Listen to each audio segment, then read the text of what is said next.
ભુજમાં ફરી એકવાર ગટરના પાણીની નદીઓ વહી। ભુજ સંજોગનગરના મામાપીર ઓટલા 4 રસ્તે ગટરના પાણીનો ઉભરાવ જોવા મળ્યો। ભુજના લોકો હાલમાં ગટરની સમસ્યાથી ત્રાહિમામ પુકારી ઉઠ્યા છે, છતાંય પાલિકાના પેટનું પાણી હાલતું નથી। જનતાની તકલીફ વોર્ડ નંબર 1ના વિપક્ષના નેતા કાસમભાઈ સમાએ વ્યક્ત કરી।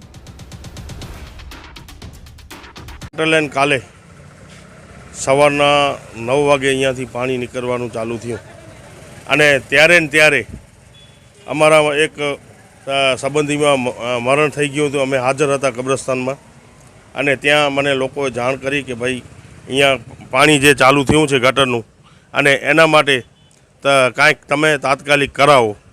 એટલે મેં ત્યારે નગરપાલિકાની ટીમ અને એમના એન્જિનિયરો અને તમામને બોલાવ્યા કે આ લોકોએ માણસો અને એ લોકોનો જેટિંગ મશીન બધે આવ્યો અને ચેક કર્યું કે ભાઈ અહીંયા લાઈન બેસી ગઈ છે, આના માટે ખોદાણ કરવું પડશે, હિટાચી મંગાવવું પડશે અને ત્યારે થશે। હાલે જ્યારે ચીફ ઓફિસર હાજર નથી એના કારણે વિલંબ થાય છે। એટલે અમે તાત્કાલિક કારોબારી ચેરમેન ને મહીદીપસિંહને જાણ કરી કે ભાઈ આ પરિસ્થિતિને આ હકીકત છે અને આના માટે તમે તાત્કાલિક કાંઈ કરાવો, નહીં તો રોગચાળો ફાટી નીકળે આવી પરિસ્થિતિ છે। તો મહીદીપસિંહે તાત્કાલિક કોન્ટ્રાક્ટરને પણ મોકલ્યું અને કોન્ટ્રાક્ટર પણ જોઈ ગયા છે અને આજે બપોર પછી હિટાચી મશીન અને માણસો લગાવવાની વાત કરી છે, પણ જ્યારે લગાવે ત્યારે સાચું।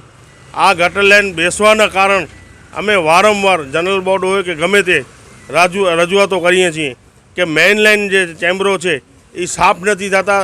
તમારા એન્જિનિયરો અને સુપરવાઇઝરોને ખબર નથી કે મેઇન લાઇનની ચેમ્બર કેટલી છે। એટલી ઘણી બધી ચેમ્બરો આજે પણ રોડમાં દટાયેલી છે।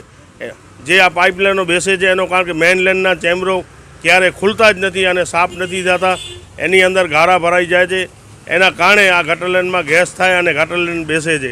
ખરેખર આનો નિરાકરણ કરી અને તાત્કાલિક આ કામગીરી ચાલુ કરવામાં આવે અને તમામ ચેમ્બરો ભુજની જે મેઇન લાઇનની ચેમ્બરો છે તમામ ચેમ્બરો જો સાફ કરવામાં આવે તો આ પરિસ્થિતિમાંથી લોકોને છુટકારો મળે।